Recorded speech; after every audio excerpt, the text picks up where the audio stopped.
Hello everyone and welcome to another video. Today we're going to be speaking about films. I have been wanting to make this video for absolutely ages, so I'm so excited, but it's probably going to be a really long video, so grab your tea, get cozy, and let's talk about movies. Number one is 500 Days of Summer. This is my favorite film ever. I love this film so much. The very first time I watched it, I was in year 9. I was at my best friend's house and wee babby 14-year-old Christy was like, that's it.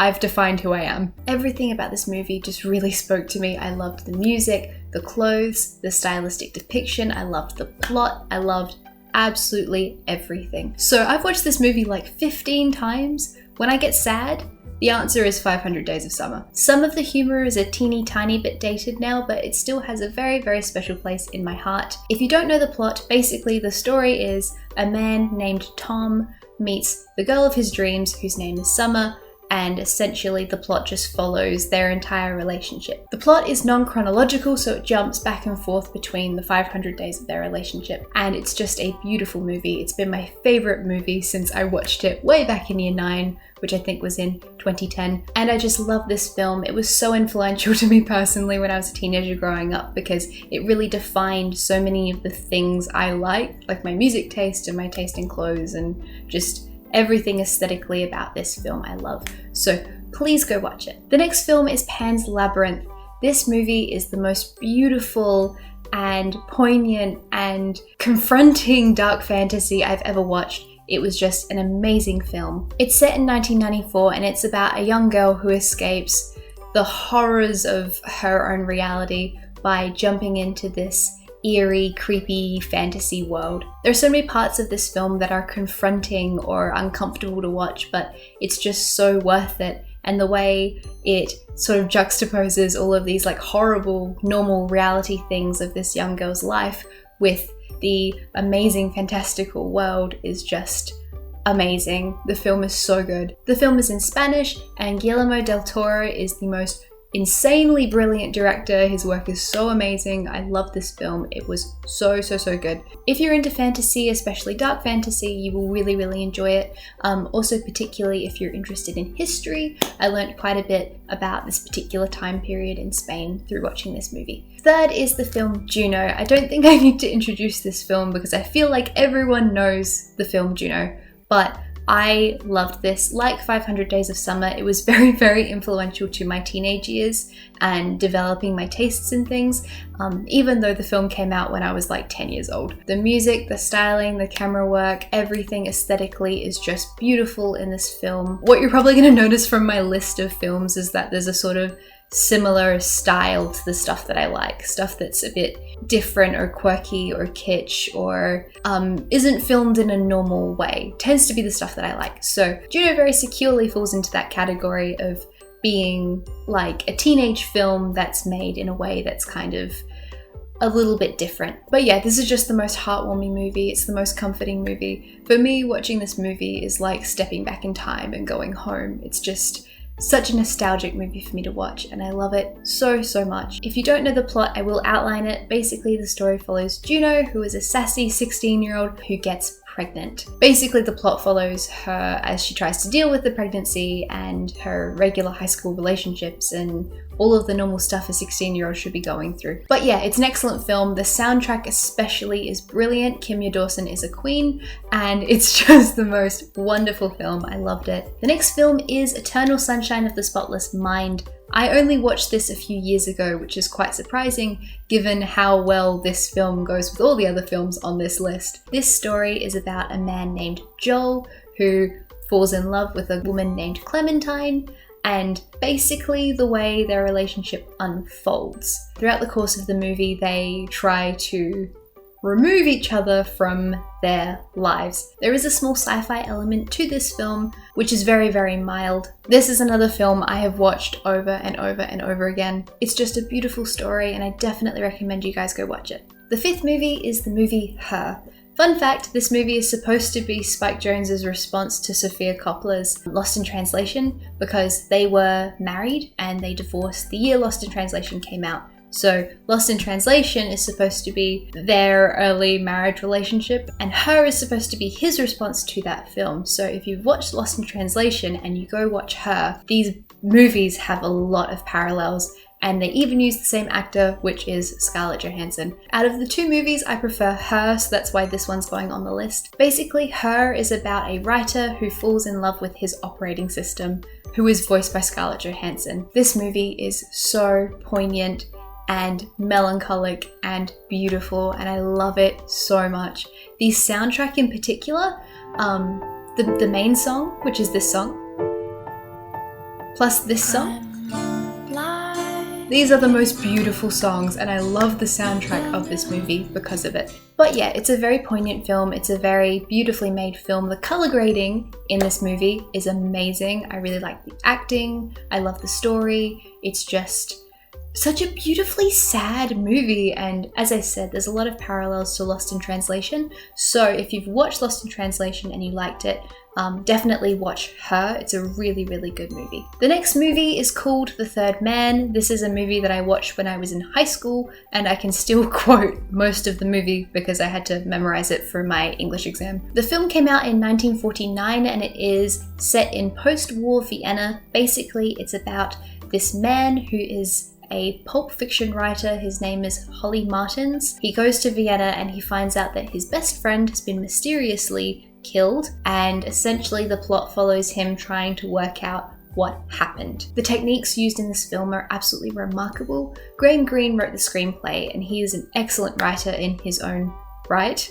He wrote a novel called Brighton Rock, which I've also read and I absolutely adored. But yeah, the use of technique in this film is absolutely insane. It is so good. There is this whole iconic scene from this movie, which I will link in the description down below for those of you who want to watch it, where Orson Welles' character has this big speech about the bourgeoisie and the proletariat, and it's just this really, really influential piece of cinema, and this film is excellent and brilliant, and if you've studied film, if you like film techniques, I definitely recommend you go watch it because it is an A+ film. Next is the movie Memento, or rather, every single movie ever made by Christopher Nolan. Christopher Nolan is hands down one of my favorite directors. I tend to adore everything he's ever made or written. My favorite film by him, and probably the most unique by him, is Memento, which was based off of a short story that his brother wrote. He adapted it. Essentially, the plot of Memento is there is a man who has short-term memory loss and he's trying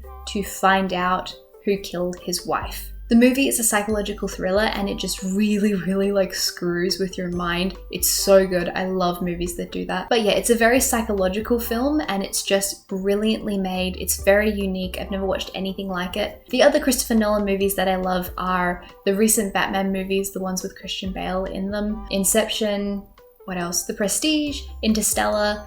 Those are all brilliant movies and they're all by Christopher Nolan. I really want to see Dunkirk because I haven't watched it yet. The next film is Howl's Moving Castle. You guys knew that I was going to put a Studio Ghibli film on here. I've reserved myself to only putting one film per like director or per particular studio. So I'm only picking one Studio Ghibli film and it is Howl's Moving Castle. This is my favorite Studio Ghibli film by far. I adore this movie. The magic, the story, the world that it's set in, everything about this film is just enchanting and beautiful, and I love this film so much. Howl's Moving Castle is the only anime film where I prefer the dubbed version over the subbed Japanese version, and it's pretty much because I think Christian Bale makes the perfect Howl. His voice is just perfect for that role. Basically, the movie is about a young woman named Sophie who gets turned into an old woman by the Wicked Witch of the Waste and then has to try and work out how to break the curse that's on her. My other favorite Ghibli films are Ponyo,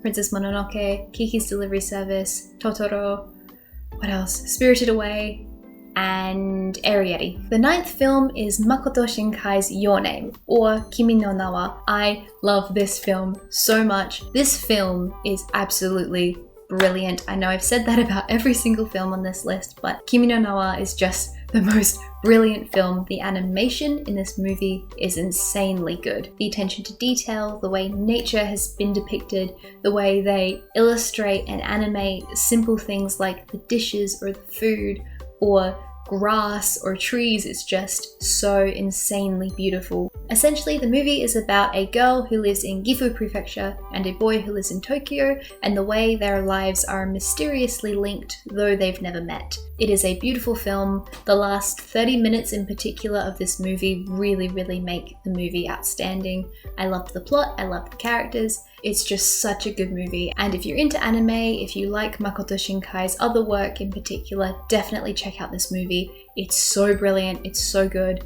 It's a really good film. Film number 10 is La La Land. Basically, the plot follows a young woman who is an aspiring actress and a young man who is an aspiring jazz musician as they fall in love and they still try to work towards their dreams. La La Land is also a musical which is set in LA. The music in this movie is so good. The soundtrack is amazing. I've listened to it so many times. And the other thing I love about this movie in particular is the use of color, the way it is color graded, the way it is shot cinematically. This is just such a good movie. As I said, I love the soundtrack. The song in particular, Audition, The Ones Who Dream, makes me tear up so much because I just feel like it really speaks to me on a personal level. I just really love that song. But yeah, it's so good. A lot of the people don't like the ending to this movie. Me in particular, I think the ending is what makes this movie absolutely outstanding. I loved La La Land. I definitely recommend you check it out. The next one is Disney.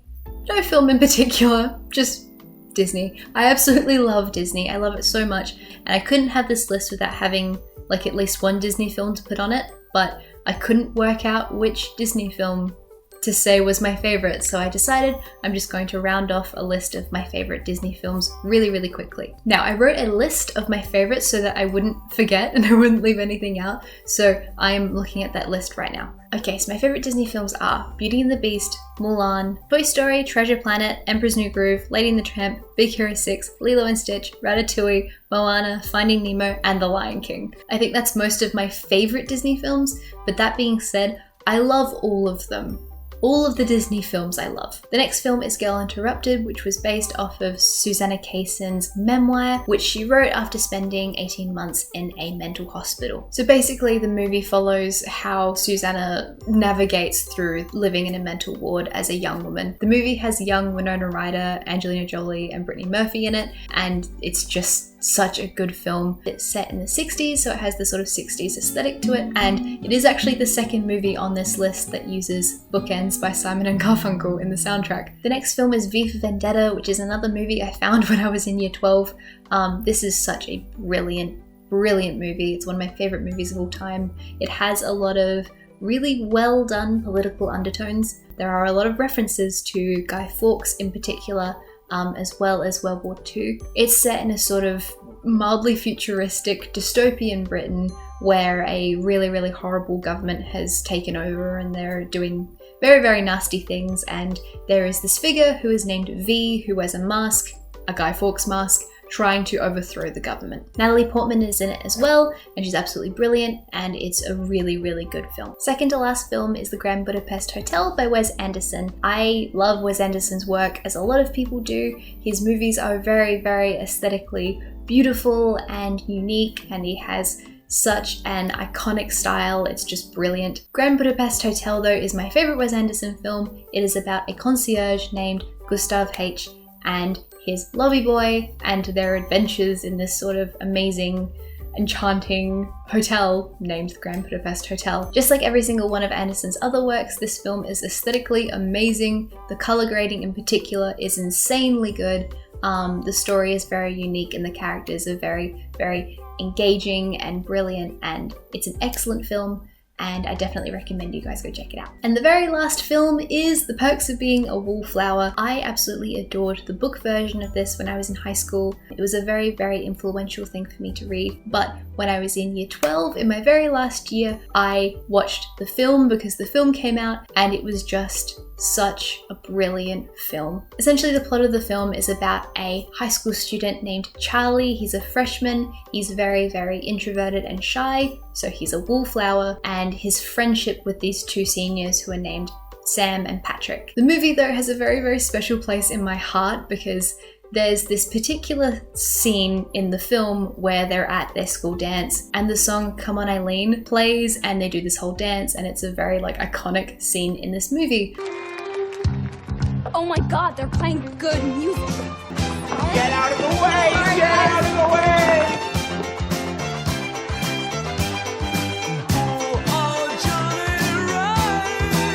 And this exact thing happened to me at my formal. For those of you who don't know, formal is like prom in the US. It's our like senior dance. This movie had been so influential to so many of us, and particularly everyone in my media class. We loved this film, and the song started playing at our formal, and all of a sudden, instantly, all of us, all of these people who love this film, we ran onto the dance floor and danced. And it sounds very, very cringy when I say it aloud in hindsight, but it was just this really, really special, happy moment in which all of us from different places in the room just ran at the same time, like instantaneously. And it was just such a happy moment. Because of that reason, this film has a really special place in my heart. So I loved Perks of Being a Wallflower. It's another movie with a brilliant soundtrack. The story's really, really good. And it's just an excellent high school movie.